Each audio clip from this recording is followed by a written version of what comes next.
Dia tinggal di rumah orang tuanya, yang notabene rumahnya itu cukup besar, yang mana dia hanya tinggal sendiri dan beserta pembantu-pembantunya. Di ruang tamu rumah dia, itu terdapat lukisan yang sangat besar, yang berisi seluruh keluarga besar, di mana dia dilukis juga dalam masih keadaan bayi. Tadi pas gue bertiga nggak ada rasa ini. Pas gue sendiri kenapa gue berasa kayak ada yang ngawasin, kata Dinda dalam hati. Gua sumpah gue nggak nyentuh. Itu jatuhnya bukan kesenggol, kayak dilempar. Tak lama kemudian sekelebat hitam lewat.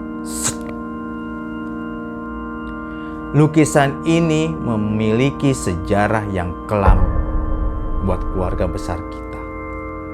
Orang tua kamu serta kakek nenek itu mati terbunuh.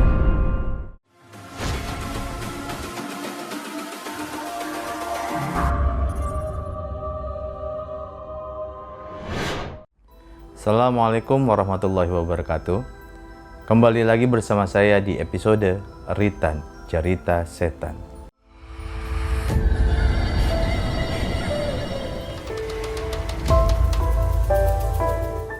Kali ini saya akan bercerita tentang lukisan berdarah.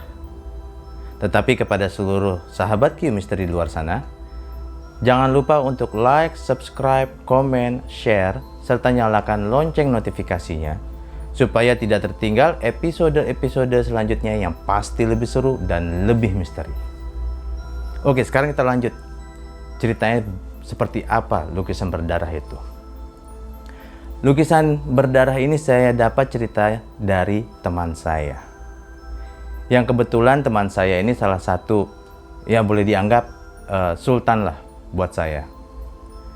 Jadi selama hidupnya dia tidak pernah bertemu dengan kedua orang tuanya dan kakek neneknya. Karena kedua orang tuanya sudah meninggal ketika dia lahir. Jadi boleh dibilang dia anak sematawayang. Tetapi dia mempunyai keluarga besar. Lambat laun dia sudah beranjak dewasa. Keluarganya meminta dia untuk belajar ke luar negeri. Dia belajar ke luar negeri. Setelah selesai dia kembali ke Jakarta. Dia tinggal di rumah orang tuanya, yang notabene rumahnya itu cukup besar, yang mana dia hanya tinggal sendiri dan beserta pembantu-pembantunya.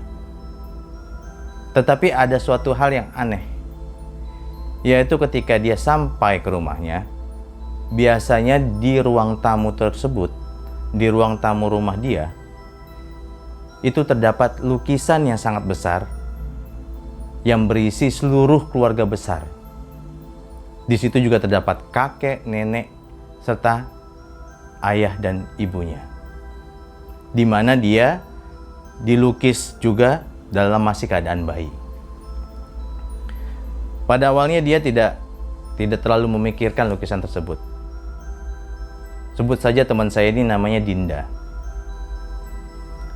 Lambat laun Dinda merasa, gua kangen sama orang tua gua. Gua mau cari lukisan yang ada di ruang tamu. Bertanyalah Dinda kepada saudara-saudaranya, kepada om tantenya.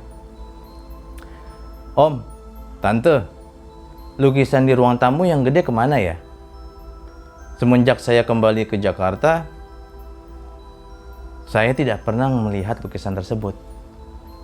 Padahal lukisannya itu sangat besar, jadi tidak mudah untuk disimpan, kecuali dipajang. Tetapi tante dan omnya itu selalu beralasan, lukisan itu disimpan karena takut rusak. Kondisinya lukisan itu adalah lukisan lama. Lukisan ketika kita sedang berkumpul dan merayakan kelahiran kamu, alias merayakan kelahiran teman saya Dinda. Tapi bolehlah kalau misalnya lukisan ini ditaruh lagi atau dipajang kembali, karena saya rindu akan kedua orang tua saya. Memang Dinda tidak mempunyai banyak foto atau kenangan, atau bahkan tidak ada kenangan terhadap kedua orang tuanya. Karena dia masih bayi dan orang tuanya meninggal. Akhirnya suatu saat Dinda memaksa kepada om dan tantenya untuk memberitahu di mana lukisan tersebut. Akhirnya om dan tantenya itu pun setuju untuk mengatakan di mana lukisannya. Ternyata lukisan itu ada di gudang. Posisinya paling belakang dan ditutup oleh kain hitam. Diperiksalah sama Dinda, ternyata betul. Oh, di sini toh. Akhirnya dia meminta para pembantunya dan om tante untuk memasang kembali lukisan tersebut. Setelah dipasang lukisan tersebut, rasa rindunya Dinda sudah mulai rada berkurang karena dia bisa melihat wajah kedua orang tuanya. Tetapi di beberapa sudut ada bercikan-bercikan warna merah. Dinda awalnya berpikir bahwa bercakan darah atau warna merah ini mungkin hanya sekedar cat warna yang mempercantik lukisan. Sempat dia bertanya kepada om tantenya, ini yang warna merah darah ini apa ya? Oh, itu waktu pembuatan memang diciptakan seperti itu supaya lebih bagus, supaya lebih artistik katanya. Oh, oke, kata Dinda. Setelah berapa lama, Dinda pun sudah mulai bekerja di Jakarta. Yang kebetulan kerjanya cukup mapan, cukup bagus. Sampai Dinda membawa pekerjaannya ke rumah. Dia suka mengerjakan pekerjaan kantornya di rumah itu di ruang tamu yang menghadap ke lukisan. Yang ketika dia bosan atau ketika dia membutuhkan inspirasi, dia menatap lukisan tersebut dan melihat wajah kedua orang tuanya.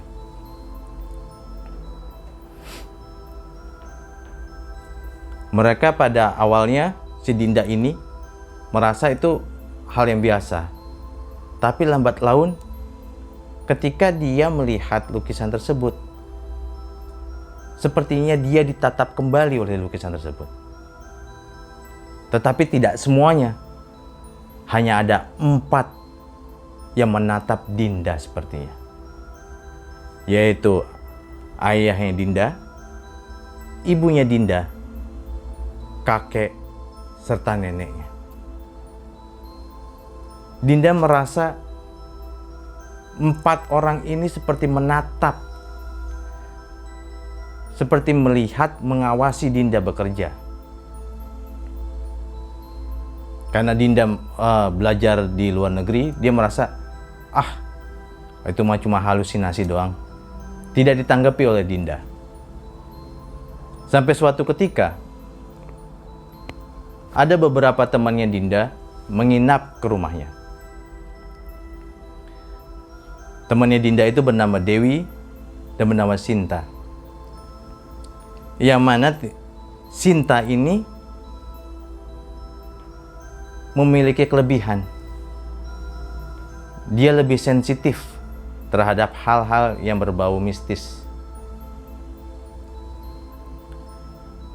Mereka pulang dari kantor bertiga, ketawa ketiwi, ngerumpi, buka pintu mobil.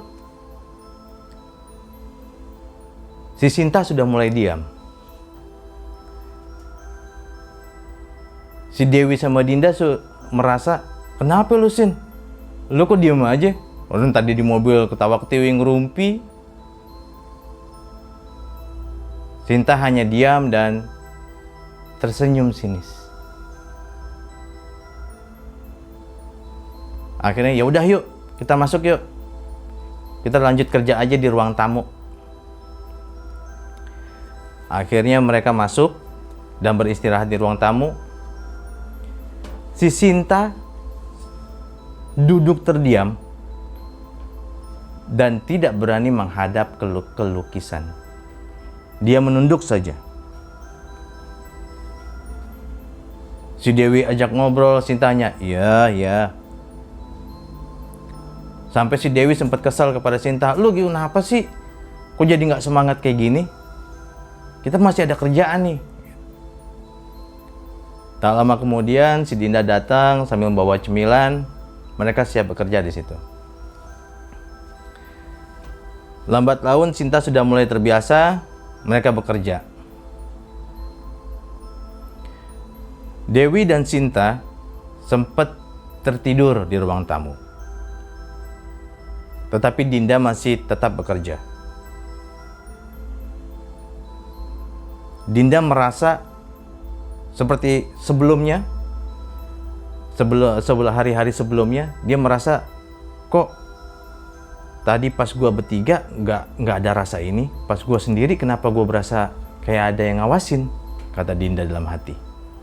Udah, gue lanjut lagi. Orang Dewi sama Sinta ada di samping gue, kok tidur. Akhirnya Dinda melanjutkan pekerjaannya. Tak lama kemudian, sekelebat hitam lewat. Dinda kaget. Hah? Ini ada apa ini? Dinda sempat mencari-cari. Ini apaan ini kelebat nih? Tapi dia nggak enak untuk membangunkan Sinta dan Dewi. Tetap dia melanjutkan pekerjaannya. Kemudian ada gelas terjatuh. Gumbrang! Yang posisinya persis di samping Dinda. Lompatlah si Dinda. Terbangun Sinta dan Dewi. Kenapa? Kenapa, Din? Ada apaan, Din? Enggak, gelas pecah. Tetapi Dinda sangat pucat. Sinta pun juga tertunduk. Hanya Dewi yang tidak mengetahuinya. Akhirnya, Sinta mengajak Dinda dan Dewi untuk pergi ke ruangan yang lain. Ayo kita pergi dulu ke ruang sebelah yuk. Kita pergi dulu ke ruang keluarga. Sinta mencoba untuk menenangkan dirinya dan menenangkan Dewi serta Dinda. Sinta coba membuka pembicaraan. Din, kenapa tadi lo lompat? Dinda hanya diam. Din, dibentak sama Sinta. Akhirnya kagetlah Dinda. Iya. Kenapa lo? Tadi waktu gua kerja sendiri, gua ngelihat ada sekelebat lewat di depan lukisan. Gede dan hitam. Tapi gak gue anggap, gue lanjut lagi kerja. Gak lama kemudian, gelas di samping gue persis, gue sumpah gue gak nyentuh.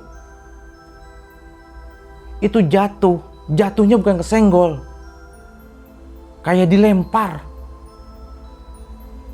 Kalau kesenggol, jatuhnya persis samping gue. Ini kelempar jatuh ke belakang gue, makanya gue lompat. Sinta menatap tajam Dinda. Dan Sinta dalam hati berkata, oh berarti Dinda tidak mengetahuinya. Oh berarti Dinda belum pernah merasakan hal seperti ini. Si Dewi yang mendengarkan penasaran. Lu ngomong apaan sih? Gak ngerti gua.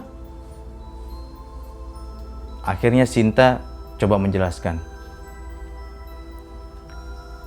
Lo tahu nggak, kenapa gue pertama kali datang ke rumah lo, pas buka pintu, gue langsung diam? Enggak. Lo lagi dapet kali? Bukan. Terus apaan? gue merasa rumah lu itu ada sesuatu. Maksud lu? Jujur ya, kata Sinta. Gue ini rada sensitif untuk hal-hal yang berbau mistis. Ah, lu ada-ada aja, kata Dinda. Beneran gue, sumpah. Gue sensitif. Makanya ketika kita buka pintu mobil, gue langsung diem. Karena hawanya beda rumah lo. Dan apalagi pas kita masuk ke ruang tamu, lu lihat kan, awal gue selalu nunduk. Gue diem aja. Ditanyain iya. Sampai si Dewi kesel. Emangnya ada apaan? Lukisan lo. Kenapa lukisan gua? Lukisan lo ada yang jaga. Ah, yang bener lo, kata Dinda. Itu lukisan keluarga besar gua. Lukisan itu memang sempet disimpan sama om dan sama tante gua. Tapi gua kangen sama orang tua gua. Berceritalah Dinda kepada Sinta dan Dewi tentang keluarganya, tentang kedua orang tuanya. Oh begitu. Jadi itu satu-satunya foto atau lukisan yang paling jelas kedua orang tua lo? Iya. Gue kalau kangen gue ngeliat lukisan itu. Tapi emang itu adanya, kata Sinta. Ada yang jaga di lukisan lo. Akhirnya Dinda sudah mulai merasa, oh iya benar juga kali ya. Gue merasa ada yang merhatiin gue. Gue merasa ada yang ngawasin gue. Akhirnya Dinda tanya sama si Sinta. Sin, jujur nih. Pada awalnya gue taruh lukisan itu gue biasa aja. Tetapi lama-kelamaan memang gue sepertinya ada yang ngawasin. Ada yang ngelirik ke gue, ada yang ngawasin gue. Gue ngerasa banget gue. Tapi lo kan tahu gue orangnya ya tuh anggap hal yang biasa lah gitu. Ya, emang bener ada yang ngawasin. Makanya gue diem di ruang tamu. Makanya gue nggak banyak bicara di ruang tamu. Coba, kata Dinda, lu tunjuk. Gue pengen tahu, Sin. Menurut lu, yang mana yang kelihatan ngawasin gue? Akhirnya Sinta coba memberanikan diri melihat lukisan tersebut. Dan akhirnya Sinta ngomong, bicara sama si Dinda. Din, yang ngawasin lo orang tua lo sama kakek lo dan nenek lo. Ah, yang bener lo. Bener. Lo mendingan besok lo tanya-tanya deh sama om, sama tante lo, sama keluarga lo yang lain. Lukisan ini sejarahnya gimana sih? Lo kan nggak tahu kan? Kata Sinta. Iya, gue nggak tahu. Lo kan lihat sendiri gue masih bayi pada waktu itu. Lo tanya deh. Yaudah Sin, besok lo datang lagi ya. Lo juga Dew. Ah kagak, gue takut. Udah kita kami bertiga. Ya sudah. Akhirnya mereka pada malam itu mereka keluar dari rumah. Mereka menginap di hotel. Hingga besok paginya si Dinda mencoba menghubungi keluarganya, tantenya, omnya untuk berkumpul di rumahnya. Yang kebetulan om dan tantenya itu bisa hadir. Akhirnya siang hari mereka kembali lagi. Di sana sudah ada tantenya, sudah ada omnya. Sudah berkumpullah keluarga besar. Yang boleh dibilang yang dilukis itu ada semuanya di situ. Akhirnya Dinda mengutarakan maksud dan tujuannya kenapa keluarga besar dikumpulkan. Dinda bertanya kepada seluruh om dan tantenya beserta keluarga yang ada di foto tersebut, yang ada di lukisan tersebut. Dinda bertanya, ini lukisan apakah mempunyai sejarah? Apakah mempunyai sejarah yang tidak baik? Semua keluarga besar kaget. Mereka saling menatap. Tidak ada yang berani bicara. Sampai akhirnya Dinda meninggikan suaranya. Saya tanya, Om, ini lukisan memiliki sejarah kelam atau tidak? Kan kalian sudah tahu, saya masih kecil, saya masih bayi. Saya tidak ngerti.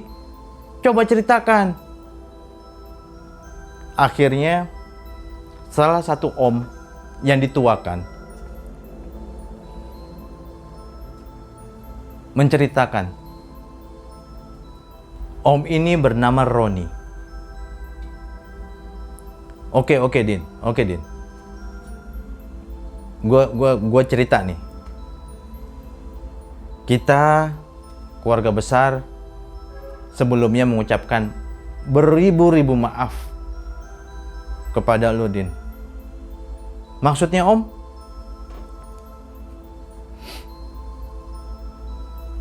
Yang lu tanyain ke kita itu benar. Lukisan ini memiliki sejarah yang kelam buat keluarga besar kita. Dinda kaget. Dinda mulai berkaca-kaca, tetapi Dewi dan Sinta coba menenangkannya. Kenapa Om Roni nggak cerita? Kenapa Om Roni nggak menjelaskan? Gue kan udah gede, gue udah besar. Akhirnya, ya udah kita minta maaf. Biar Om bicara dulu. Akhirnya Om Roni menceritakan, dulu lukisan ini dibuat untuk merayakan kelahiran kamu. Kita bahagia karena kedua orang tua kamu susah mendapatkan anak. Sudah sekitar 10, hampir 12 tahun mereka menikah, baru dikarunia anak yaitu kamu. Makanya orang tua kamu meminta kita keluarga besar membuat lukisan.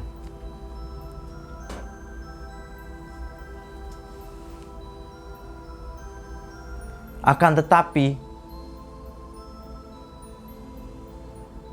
ketika lukisan itu dibuat, kenapa Om? Kenapa Om? Kata Dinda.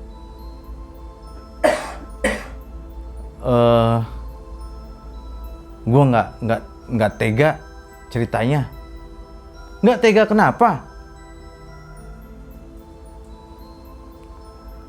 Ketika lukisan itu dibuat, Din, sebenarnya orang tua kamu serta kakek nenek itu mati terbunuh. Nangis kejer Dinda. Gua baru tahu orang tua gua dibunuh. Lu semua pada jahat sama gua. Lu bilang orang tua gua itu sakit. Lu bilang kakek nenek gua kecelakaan. Gak taunya mereka dibunuh. Sinta menenangkan terus, Dewi pun juga sama. Kita minta maaf, kata Om Roni. Kita tidak tega. Kita tidak mau lagi mengingat masa-masa kelam itu. Kita tidak mau lagi membahas hal itu. Jadi gimana ceritanya? Jadi ketika kita sedang berpose, ada beberapa gerombolan orang datang ke dalam rumah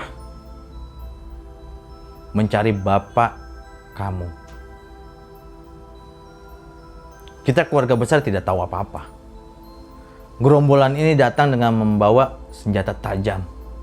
Ada yang bawa golok, ada yang bawa mandau. Tanpa babi bu,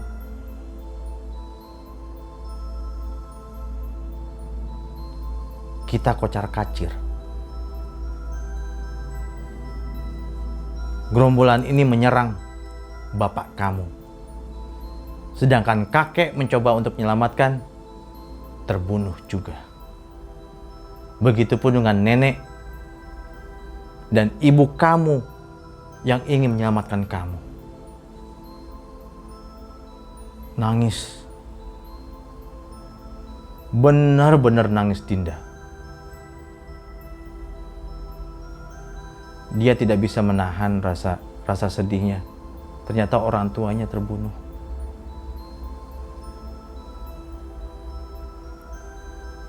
Kamu mau tahu, Din? Ada satu bagian dari lukisan ini merupakan bagian dari kakek kamu, nenek kamu, ayah dan ibu kamu. Apa itu? Yang kamu tanya atau yang kamu kira itu adalah warna darah, itu benar-benar darah. Itu darah mereka.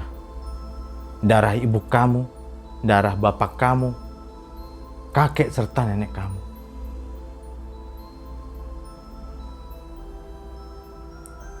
Kita tidak mau lukisan ini dipajang.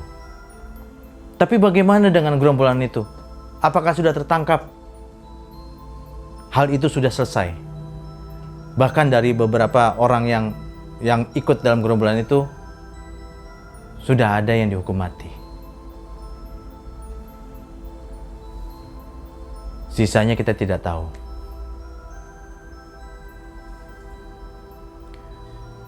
Terus, bagaimana dengan lukisan ini? Mau kita apakan lukisan ini? Kata Dinda. Kita cuma bisa menyimpannya, Din. Yang sewaktu-waktu kita kangen, kita rindu, kita melihatnya di gudang. Kita bernostalgia di gudang, melihat lukisan tersebut. Sambil mengenang kedua orang tua kami atau kakek, nenek kamu, serta kedua orang tua kamu. Jadi selama ini yang mengawasi saya itu adalah kedua orang tua saya, kakek dan nenek. Balik bertanya Om Roni, maksud kamu? Om tahu nggak? Sejak lukisan ini dipajang kembali, Dinda sering kerja di ruang tamu dan merasa ada yang diawasi. Sampai akhirnya semalam, saya ajak teman Dinda, Sinta dan Dewi, yang kebetulan Sinta itu sensitif. Dinda diganggu, Om. Dinda merasa diawasi dan matanya benar-benar hidup.